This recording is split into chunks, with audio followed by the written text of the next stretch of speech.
Normalmente, a gente ouve falar das perspectivas normativas sociais ou das ordens normativas sociais ou pura e simplesmente ordem normativa social e procuramos aqui levantar vários aspectos que às vezes nem sequer a gente consegue esclarecer, constituindo assim uma dívida e ao mesmo tempo dúvida que a gente vai carregando, vai acarretando, vai levando conosco do primeiro, segundo, terceiro, quarto até o último ano e se calhar mesmo no exercício de tantas outras profissões jurídicas.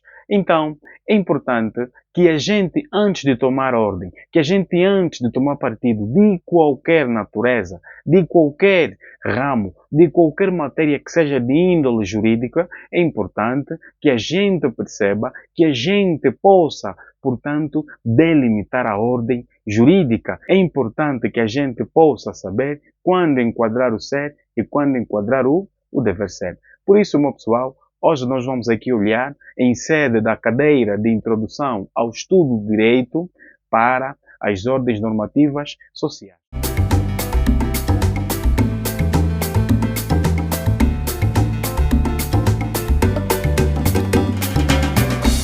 Bom, já sabem, é o vosso mano Zeferino Tavares. Tantos foram os pedidos e têm sido. Tentamos aí com uns 2, 3 vídeos de direitos reais e os manos foram pedindo tanto que a gente olhasse também para o conteúdo de Inês. Então, por isso atendemos e hoje nós vamos olhar para as perspectivas normativas sociais. Vamos falar aqui da ordem religiosa, da ordem moral, da ordem de trato social e daqui e de agora em diante olhar para a ordem jurídica, que é o nosso campo de amplitude. Por isso, meu pessoal, vamos assim olhar para o direito como uma ordem. Olhávamos nós no princípio do referido vídeo em que os homens são múltiplos e múltipla é a sua realidade. A sua liberdade, o seu estado de sociabilidade faz aqui nascer o quê? Faz aqui nascer um instrumento, faz aqui nascer um elemento importante que possa permitir a partilha de um mundo para todos estes homens com múltiplas necessidades, com interesses, na maior parte das vezes, divergentes. Qual é este instrumento? Qual é este elemento? É a ordem, mas não é uma ordem qualquer, é o direito apresentando-se na sociedade como uma ordem válida, uma ordem vigente, uma ordem eficaz, uma ordem declarada e aceite pela vontade, uma ordem imperativa, uma ordem provida de autoridade social. É esta ordem que dirige, é esta ordem que leva a cabo o conhecimento dos conflitos da vida prática e efetivamente identificando as suas soluções.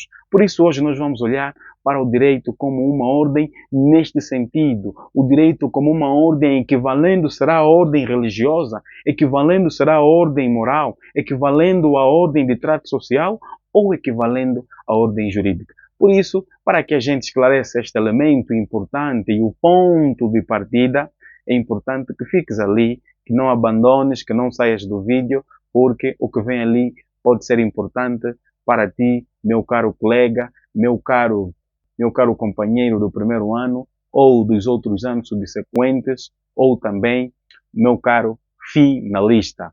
Por isso, vamos aqui olhar hoje para a ordem jurídica, mas olhando para o seu campo, mais ligado à sua quê? À sua delimitação. É importante que a gente, ao falar da ordem jurídica, ao falar do direito a se recrutar como uma ordem no campo social, olhar para as suas perspectivas. Só assim que a gente vai conseguir perceber, afinal de contas, qual é o campo mais importante, qual é a matéria que mais nos releva no estudo de introdução ao estudo do direito nas suas notas introdutórias.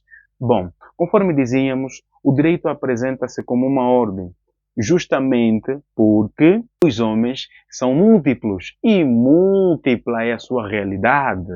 Vários são os seus interesses e, na maior parte das vezes, infelizmente, estes interesses são divergentes. Então, é necessário que haja aqui, é necessário que exista aqui um elemento fulcral, um elemento essencial, um elemento fundamental. Este elemento é o direito, mas é o direito apresentando-se como uma ordem, é o direito apresentando-se como aquela autoridade social, é o direito apresentando-se como aquele contrato social que os colegas, eu sei que abordaram muito bem em sede desta cadeira, em sede de filosofia do direito e também em sede da própria sociologia, que é o contrato social. Esta ordem é válida, esta ordem é eficaz, esta ordem é declarada e aceita pela vontade. Esta ordem também é que é imperativa. Se está provida, se está dotada de poderes, então entendemos nós que esta ordem é imperativa. Esta ordem está dotada também da coercibilidade. Então, neste plano, do ponto de vista global, nós vamos encontrar aqui assento duas ordens. Temos a ordem natural e temos a ordem social. Vamos então aqui olhar para a primeira questão e que é importante para que depois a gente possa avançar sem qualquer empecilho. A ordem natural, pelo próprio nome, pelo próprio termo, nós vamos compreendê-la como sendo uma ordem de quê? Uma ordem de necessidade. É uma ordem que está ali. É uma ordem que existe, pura e simplesmente porque existe. É uma ordem ligada ao ser. Porquanto, vamos entendê-la como sendo aquela que exprime os fenômenos da própria natureza. A ordem natural é aquela que gera os fenômenos da própria natureza, exprimindo uma relação entre causa e efeito, entre causa e efeito, entre antecedente e consequente. Qual é, afinal de contas, a realidade desta ordem, desta índole? Quando nós falamos da lei da física, estamos a falar da ordem natural. Quando nós falamos das leis biológicas, aquelas que decorrem da própria biologia, estamos a falar da ordem natural. Quando a gente olha para a matemática, buscando aqui a existência, a origem do problema, ligando, estabelecendo aqui uma correlação com aquela consequência, estamos a falar justamente da ordem natural. Então é importante que a gente perceba, distinguindo-a já assim da ordem social, aqui na ordem natural está assente o quê? Está assente o critério da necessidade. Vai ser aquela que gere os fenômenos da própria natureza, exprimindo a relação entre causa e efeito, entre antecedente e consequente. Mas, ilustres caríssimos doutores, esta ordem natural também é caracterizada. Afinal de contas, essas notas que vão nos permitir, ao mesmo tempo, identificar o fenômeno natural e também distingui-los dos fenômenos sociais, digo aqui da ordem jurídica, tem as suas características. Nós começamos aqui a olhar para a primeira característica, para o primeiro campo identificador da ordem natural, que é o quê? Que é a generalidade. Nós olhamos para o aspecto genérico. As normas, as leis que recorrem da ordem natural são o quê? São gerais, porque dizem respeito a objetos gerais, não dizem respeito a objetos singulares. São gerais porque não dizem respeito a objetos a objetos singulares. As normas, as leis que decorrem da ordem natural são, em princípio, invioláveis, são imutáveis, porque não são passíveis de serem alteradas pela vontade humana, não são passíveis de serem contraditas pela vontade humana. Também ainda importa que dizer que nesta realidade encontramos aqui o princípio da universalidade. Encontramos aqui o fenômeno universal, justamente porque as suas leis têm validade e têm aceitação em todos os espaços, seja lá de causa, seja de tempo, seja de outro qualquer fenômeno. Tem validade em todos os passos, independentemente do fenômeno ou do tempo.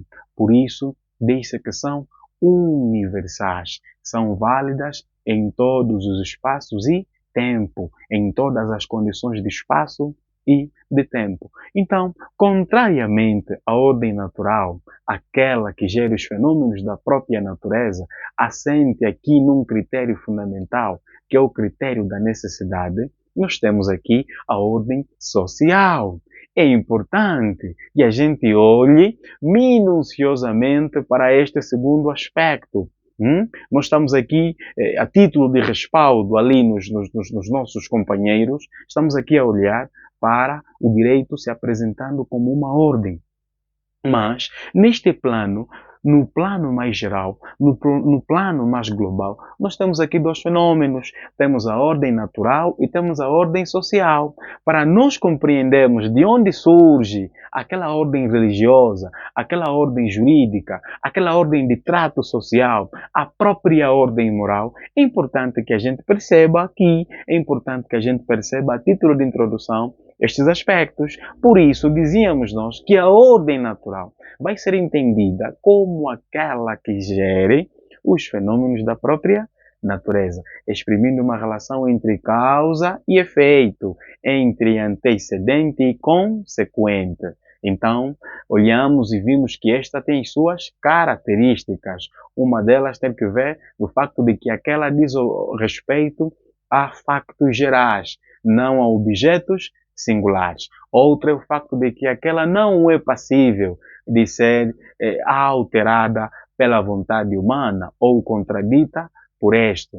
Outra é que aquela é universal, é válida em todas as condições de espaço e de tempo, tem aceitação em todas as condições de espaço e de tempo, independentemente da vontade humana.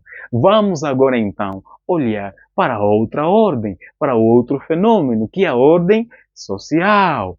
A ordem social, pelo próprio termo, e eu creio que os meus doutores aqui podem justamente lembrar-se, podem justamente perceber sobre o estado da sociabilidade do homem, em que o homem é um ser eminentemente social, ele existe porque existe sociedade, e a sociedade existe porque existe homens, e assim, para que possa tanto regular estes fenômenos, chama aqui, portanto, a existência do direito.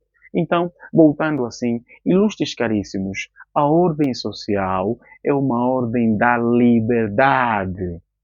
Nós vimos que a ordem natural é uma ordem de necessidade.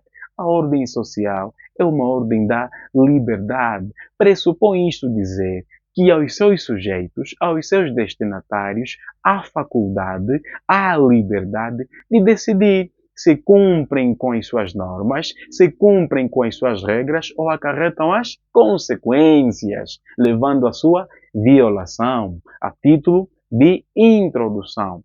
Portanto, vamos então agora perceber aqui que na ordem social nós vamos encontrar aqui duas facetas, vamos encontrar aqui duas realidades. Uma que é ligada à ordem de mero facto e outra que é ligada, portanto, à ordem normativa social. Uma que é ligada à ordem de mero facto e outra, portanto, que é ligada ao caráter ético da própria ordem, ou seja, portanto, ordem jurídica e a ordem de mero facto. Bom, a ordem de mero facto está ligada ao ser, ao passo que a ordem, portanto, normativa social está ligada exatamente ao dever ser. A ordem de mero facto está ligada ao ser. A ordem social em estrito senso, em sentido restrito, está ligada, portanto, ao dever ser. A ordem de mero facto diz respeito a um facto descritivo, ao passo que a ordem normativa, a própria ordem social normativa, diz respeito, portanto, a um facto prescritivo. estamos aqui a estabelecer a distinção entre aquilo que é ser e aquilo que é dever ser. Já enquadramos-los, vimos que o ser está ligado à ordem de mero facto, aquela que visa pura e simplesmente descrever uma determinada realidade. Por exemplo, cabem aqui a ordem de mero facto quando nós procuramos dizer é dia, quando nós procuramos dizer é Natal, quando nós procuramos dizer está noite, já se faz noite. Diferentemente da ordem de mero facto, nós temos aqui a ordem social normativa, aquela adotada de valores, aquela adotada do aspecto axiológico. Se aquela é descritiva, esta é quê? Esta é prescritiva. Se lá o pai diz ao filho, está sou, se lá o pai diz ao filho, hoje é dia e amanhã é noite, por isso devemos nos preparar para o dia e a hora. Aqui, na ordem social normativa, o pai diz ao filho, abra a janela. Aqui o pai diz ao filho, não deixe a porta aberta. Ela prescreve um determinado aspecto. Aquela não, aquela descreve. Aquela está ligada ao ser, está ligada pura e simplesmente à existência. Esta está ligada ao dever, está ligada ao dever ser. Então, para que a gente mais compreenda, vamos assim, portanto, estabelecer de forma resumida, de forma telegráfica, as notas que vão nos permitir distinguir o que é ser e o que é dever ser. Bom, ilustres caríssimos doutores, já vimos que o ser representa a ordem de mero facto, visa descrever uma determinada realidade, um determinado aspecto. O dever ser é prescritivo. O ser está ligado ao caráter que é ao caráter ôntico, à existência, pura e simplesmente ao ser como tal. O dever ser está ligado ao quê? Ao caráter deôntico. O ser normalmente pressupõe uma linguagem cognitiva, pressupõe o dever ser, pressupõe uma linguagem comunicativa. O ser, normalmente, questionado se é verdadeiro ou se é falso. É verdade que hoje é dia 25 de dezembro? Não, não é verdade. É mentiroso. Esse é amigo do dia 1 de abril. O dever ser não. O dever ser prescreve. Por isso, não está provido de ser censurado se é certo ou se é errado, se é verdadeiro ou se é falso. Nós não vamos olhar para a norma que nos reconhece como pessoas como uma norma falsa. Nós podemos interpretá-la, podemos dela indagar tantas outras situações, mas jamais criaríamos aqui outras questões que vão nos levar, portanto, ao verdadeiro caráter daquela norma. Então, nós vamos assim compreender, o ser está ligado à descrição da realidade, o ser está ligado à prescrição. Por isso, agora assim, agora sim, sentimos-nos preparados, temos as nossas mangas, as nossas forças arregaçadas para poder dar seguimento a este conteúdo. Bom, depois de olharmos para a ordem de mero facto e para a ordem social normativa, vamos então agora olhar para o que mais nos interessa. Em sentido restrito, vamos olhar para esta ordem. Nós dissemos que o direito apresenta-se como uma ordem, tendo em conta a liberdade e a sociabilidade do homem, fenômenos pressupostos que fazem nascer, que fazem surgir o direito, né, como uma ordem, apresentando-se como imperativo, como eficaz, como declarado, como válido, como um normativo decisório.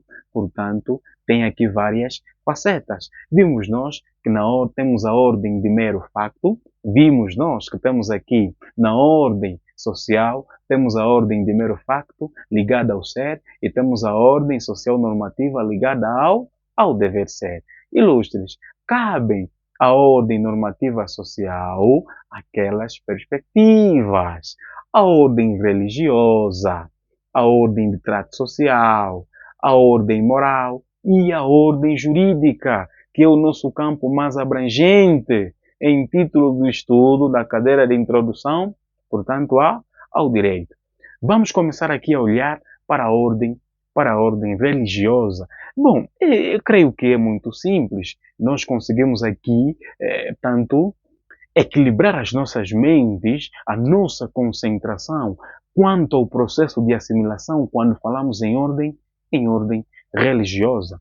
A ordem religiosa está assente na ideia, na realidade da crença do homem sobre a existência de um ente divino superior. Na crença do homem na existência de um ente superior. Então, nós vamos compreender por ordem religiosa como um conjunto de regras que visam disciplinar a relação entre o fiel, entre o crente, entre o homem com um ente transcendental, baseando-se na fé. Isso nós vamos compreender como ordem religiosa. É importante que a gente olhe para esses aspectos a título de distinção, a título de delimitação da ordem jurídica. Afinal de contas, a ordem religiosa pode ser caracterizada. É possível caracterizarmos a ordem religiosa? É possível caracterizarmos este conteúdo, estas regras que vão justamente regular a relação entre os crentes na existência de um ente superior, de um ente transcendental, tendo como ponto de partida, como energia plena e máxima fé? É possível. Uma das características e essenciais da ordem religiosa vai ser a intrasubjetividade. Intrasubjetividade. Intrasubjetividade por quê? Porque, apesar de esta dedicar-se a regular a relação que vai se estabelecer entre mim e o meu ente, entre mim e o Altíssimo, entre o Tavares e o Altíssimo, ainda assim está ligada, diz respeito ao quê? Ao meu aspecto interno. Em intra, está lá, está em mim. A minha crença na existência de um ente superior está pura e simplesmente aqui. Eu não posso provar, eu não posso mostrar por factos sólidos, conforme muita gente questiona, no que eu acredito é isso. Eu não posso, mas eu sei que eu acredito e eu sei que aquilo que eu acredito, que aquilo que eu vejo como um ser transcendental, como um ser divino, como um ser magnífico, existe e parte de mim. Por isso disse que a ordem religiosa é intrasubjetiva. Mas a par dessa característica, a ordem religiosa também é instrumental. Instrumental por quê? Porque visa preparar os seus crentes, os seus fiéis, para a vida que? Para a vida eterna. Nós estamos a ser lapidados. Nós procuramos nos converter. Nós procuramos nos arrepender. Nós procuramos tomar a nossa cruz dia após dia e seguir os mandamentos sagrados. Seguir aqueles imperativos que o Senhor Cristo Jesus deixou, ou nos deixou, para nós e assim nós herdamos para poder viver em paz, para poder habitar em comunhão nesta vida. Então é instrumental. Quando nós ouvimos, quando nós vemos, portanto, aquele trecho em que diz que já estou crucificado com Cristo, Ele vive em mim, já eu, não mais em mim, então nós estamos a dizer que eu sou um instrumento, que eu estou a ser preparado, que eu estou a serviço do cristianismo, eu estou a serviço de qualquer outra religião que desemboca a minha crença. Então é instrumental. Ilustres, a título de distinção da ordem jurídica, a ordem religiosa, apesar de levar-nos para o bem, apesar de preparar-nos para a vida eterna, não está provida de coercibilidade material. Está provida de coercibilidade que? De coercibilidade psíquica. Esta é a principal nota que vai nos permitir distingui-la da ordem jurídica. A ordem religiosa é intrasubjetiva. A ordem jurídica é intersubjetiva. Regula a relação entre o Tavares e o Hamilton. Regula a relação de compra entre o Tavares e o Afonso. Regula a relação de pai e filho entre o Zeferino e o Tavares. Regula a relação de marido e mulher entre a Joana e o Paulo. Esta é a ordem jurídica. A ordem religiosa não. Apesar de levar-nos para o bem, apesar de conduzir-nos para o bem, mas a sua violação está desprovida de coercibilidade material. O pastor não tem poderes para condenar a ovelha à pena de prisão por ter defraudado as normas daquela igreja. O pastor não tem esta faculdade, não tem a faculdade de dizer a partir de hoje considero-te expulso do país, considero-te persona não grata pelo simples facto de a ovelha ter cometido adultério. Não cabem estas situações na ordem jurídica. Bom, a ordem religiosa não existe por acaso. A ordem religiosa está ali, olhando para a sua breve referência histórica, né? Vamos aqui olhar para a breve referência histórica da ordem religiosa. Ilustres caríssimos, apesar de nós estamos aqui a dizer que a ordem religiosa hoje em dia, nos tempos modernos, nos tempos atuais, esta está desprovida da coercibilidade material por ser psíquica, por ser intrasubjetiva, por ser instrumental. Houve períodos da história, da evolução da história, em que não podíamos, portanto, estabelecer a diferença entre a ordem jurídica e a ordem religiosa. Tens mesmo absoluta certeza disso que dizes? Obviamente, se olhamos para o Antigo Egito, nos encontramos aqui a figura do faraó. O faraó, no Antigo Egito, era simultaneamente um governante e era simultaneamente um Deus.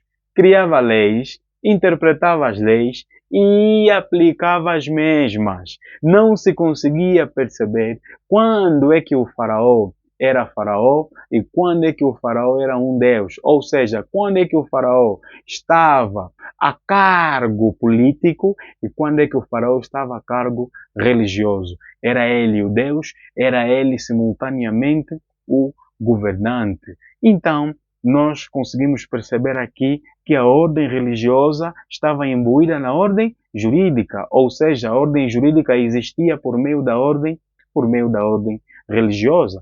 E buscamos também aqui algumas figuras destas sociedades, portanto, politeístas, portanto, os muçulmanos, buscamos aqui as sociedades cristãs em que existe aquelas oriundas, portanto, do profeta Abraão, em que depositamos a hegemonia da ordem jurídica, das regras jurídicas aos 10 mandamentos. Acredita-se, portanto, que os 10 mandamentos foram leis que Deus deu aos homens para poderem viver em comunidade. Foram regras que Deus deu aos homens para não poderem prejudicar-se uns com os outros. Foram leis que Deus deu aos homens para que possam, portanto, habitar nesta terra por ele criada e dada para a sua nobre criatura. Os 10 mandamentos. Apesar de serem religiosas, acreditava-se que eram de índole jurídica. Com o passar dos tempos, foi, portanto, surgindo evoluções, obviamente com a experiência do homem, até porque trata-se de ciências, portanto, sociais, aquelas que obedecem a aspectos antropológicos, aspectos históricos, entre outros, foi surgindo, portanto, a necessidade de separar estas duas realidades. Vamos ater-nos para nós, por sermos cristãos, por sermos de uma sociedade cristã, claramente respeitando a crença dos outros, em que vigora, portanto, o princípio da laicidade, que vigora, portanto, o princípio da separação entre a Igreja e o Estado, entre o Estado e a Igreja, vigora o princípio da liberdade religiosa. Mas não foi assim.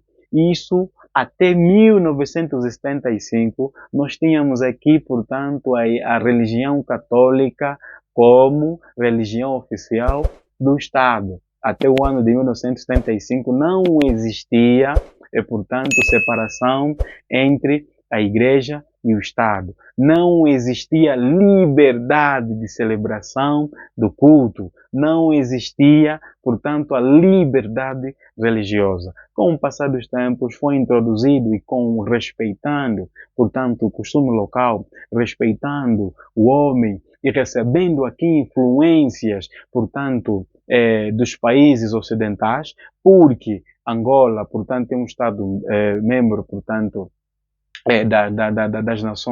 das Nações Unidas, obviamente que deve estar alinhavada com certos princípios, e esses princípios, de certa forma, serviram de influência para que fossem implementados no nosso Estado e reconhecido aos seus subditos, fundamentalmente, portanto, a liberdade religiosa. Olha, a liberdade religiosa é um direito fundamental e é inviolável. Vamos lá olhar para o artigo 10º da Constituição, vamos olhar para o artigo 41 da Constituição da República de Angola, nós vamos aqui conseguir perceber. E se calhar ali os meus irmãos em Moçambique, Cabo Verde, Brasil também, fazendo este enquadramento, tendo em conta, portanto, a sua Constituição, vão poder compreender exatamente esta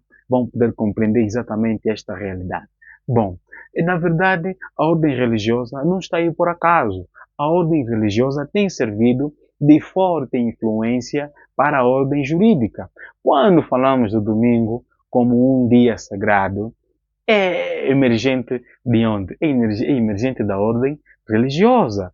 Quando falamos, portanto, da Semana Santa, da quinta a sexta-feira santa e dias de feriados, é emergente de quê? É emergente da ordem religiosa. Quando buscamos aqui a questão do casamento civil versus casamento religioso, estamos aqui fazer nascer um conflito entre essas duas ordens, onde uma pode reconhecer e a outra pode não reconhecer. Então, uma tem servido de importância, tem servido exatamente de armas para fazer conhecer, portanto, as soluções da vida prática, para fazer nascer os interesses e que sejam estes harmonizados, tendo em conta, portanto, esta ordem. Por isso é importante a gente poder mergulhar, a gente ter em conta determinados aspectos. Então, nós vamos, a partir de hoje, mudar de posição. A partir de hoje, nós vamos estar em condições de dizer o que pertence à ordem religiosa e o que pertence à ordem jurídica. Vimos as suas notas caracterizadoras, podemos distingui-la delimitando já sim, portanto, a ordem jurídica e olhamos que, afinal de contas, é interessante, mas apesar de tudo isso, hoje está enfraquecida. Hoje a ordem religiosa trata-se, portanto, mesmo pela religião. Hoje a ordem jurídica é tratada também pelo direito. E a última situação interessa-nos mais em relação à primeira situação, quando procuramos falar da vida do homem em sociedade, quando procuramos falar dos conflitos que existem, quando procuramos falar, portanto, da multiplicidade de homens que existem nesta terra.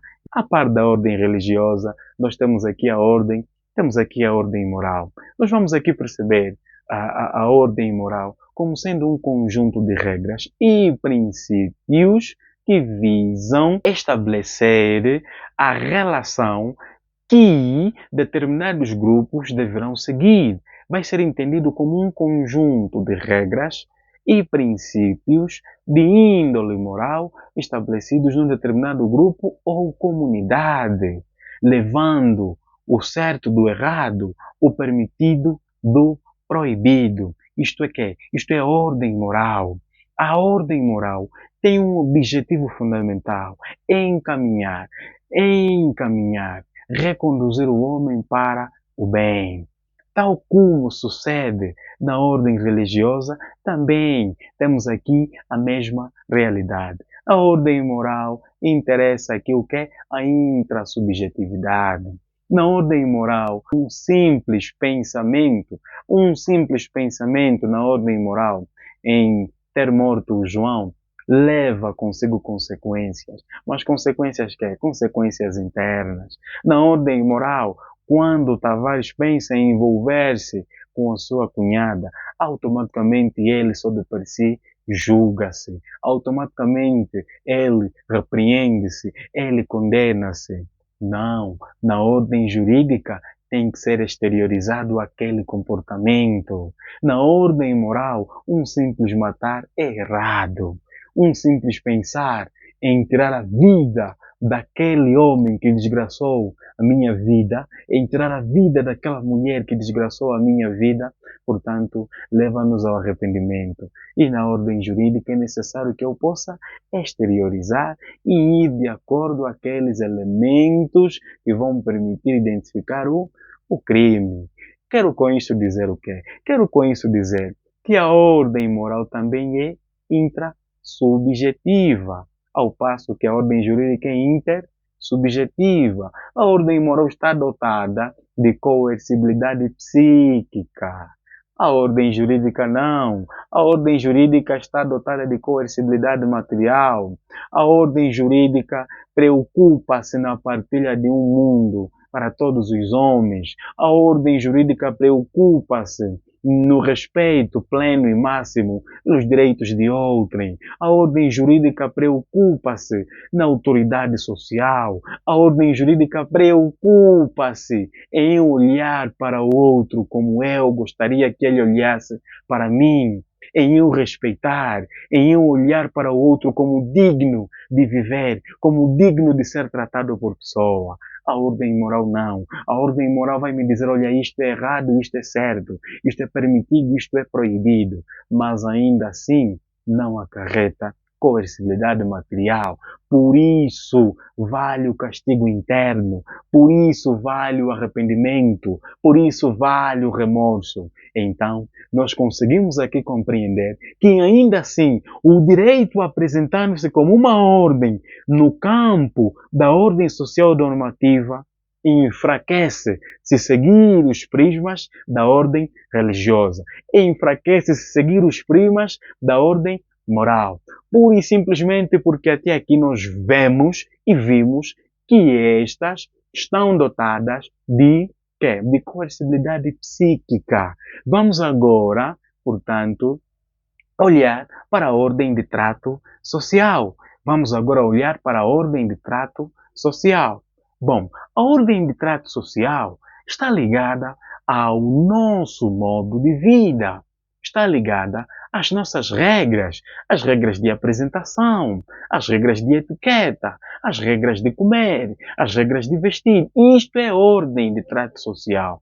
Todo aquele uso que não constitui costume cai no âmbito da ordem de trato social. Todos aqueles aspectos, todos aqueles hábitos que não caem no âmbito do costume podem ser tidos como ordem de trato social. Então vamos assim entendê-la como sendo um conjunto de regras, hábitos, usos seguidos por uma determinada sociedade, seguidos por uma determinada comunidade, seguidos por um determinado grupo de pessoas, a forma conforme se apresentamos, a forma conforme comemos, a forma conforme bebemos, a forma conforme falamos, o decoro, a civilidade, a urbanidade, e tantos outros aspectos caem no âmbito da ordem de trato, caem no âmbito da ordem de trato social. É simples compreender que a ordem de trato social, que a ordem moral, que a ordem religiosa contribuem, trazem um determinado aspecto importantíssimo, portanto, ao âmbito do próprio direito enquanto ordem jurídica, mas ainda assim enfraquecem, porque todas estas olham para o homem como um ser absoluto. A ordem jurídica não. A ordem jurídica olha para os homens como relativos, onde um deve respeitar o outro, onde um não deve exigir que o outro pense e viva justamente como ele vive, mas viver de acordo com aquele padrão estabelecido para aquela ordem, mas andar de acordo aos princípios estabelecidos pelaquela ordem, mas respeitar tendo em conta os pressupostos estabelecidos pelaquela referida ordem. Então, ilustres caríssimos doutores, vamos compreender nós que das várias ordens, que das várias situações, quando olhamos para a normatividade social, delimitando a ordem jurídica, da ordem moral, da ordem religiosa, da ordem de trato social, a que mais nos interessa, a que mais importa para o estudo do direito como uma ordem, vai ser a ordem jurídica. Justamente porque já delimitamos-la quando fomos apresentando os conceitos e as notas caracterizadoras das demais, porque aquelas não estão dotadas de um elemento importante, de um elemento fundamental, que é a coercibilidade material. A ordem religiosa está desprovida da força. A ordem de trato social está desprovida da força. A ordem moral também está desprovida da força, apesar de que uma contribui significativamente para a criação e evolução do conteúdo do próprio direito, mas ainda assim interessa-nos a ordem jurídica. A ordem jurídica está dotada de valor. A ordem jurídica é axiológica. A ordem jurídica dá esta primazia aos destinatários. Olha, querido, ilustre, exímio doutor, podes cumprir. Eu quero que tu, a partir de hoje, passes, portanto, a apresentar-se periodicamente às minhas autoridades. Tá bem? No dia em que falhardes, vais voltar, portanto, a ter a sua liberdade limitada. Voltarás a ver a sua liberdade limitada. Por isso eu vou te colocar nos calabouços da comarca. Então, o ilustre, desde o momento em que receber aquele imperativo, aquela orientação, aquela ordem a lhe dirigir algum imperativo, o ilustre tem a faculdade de dizer se cumpre ou se não cumpre. Cumprindo, estará e será bem-vindo, será louvado. Não cumprindo, digo, violando, deve acarretar com as consequências. Então, é essa questão que nós vamos aqui perceber no campo de estudo das ordens normativas e sociais, ou da ordem social normativa. É isso que nós vamos compreender aqui. Então, não esqueça, não cometa mais o erro de não saber quando enquadrar a ordem religiosa, de não saber quando enquadrar a ordem de trato social, de não saber quando enquadrar a ordem moral. Quando pegamos as hipóteses práticas, e se calhar ali quando o professor entender em trazê-lo, portanto, uma hipótese prática, não cometa mais a gafe de dizer o fulano fornicou, por isso deve ser punido. O fulano fez isso, por isso deve ser afastado. Não. A título de exemplo, quando um membro é afastado numa igreja, pode ser permitido, pode ser admitido noutra. Quando um diz que o dia do Senhor é o sábado, o outro pode dizer que é domingo, mas ninguém vai dizer no outro que estás preso, porque disseste que o dia do Senhor é o sábado, ou guardaste o dia do Senhor no sábado.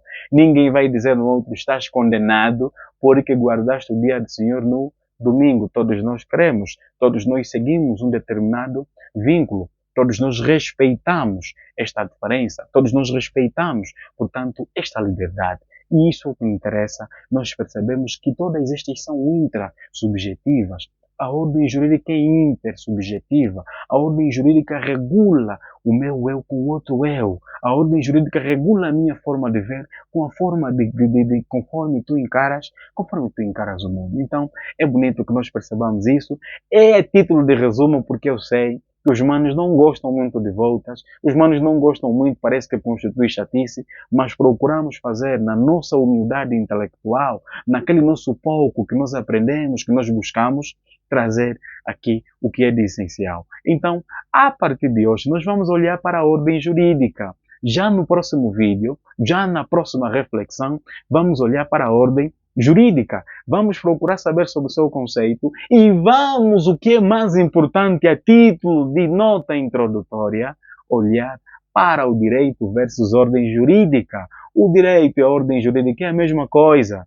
O direito equivale à ordem jurídica. O direito e a ordem jurídica devem confluir em alguns aspectos. Há ordem jurídica que não deve ser tida como direito e há direito que não deve ser tido como ordem jurídica. No próximo vídeo nós vamos refletir esta questão. Espero que alguma coisa tenha ficado, que alguma coisa tenha sido, portanto, retida nas nossas magníficas mentes. Obrigado, obrigado, manos. Obrigado. Estamos juntos. Até o próximo vídeo.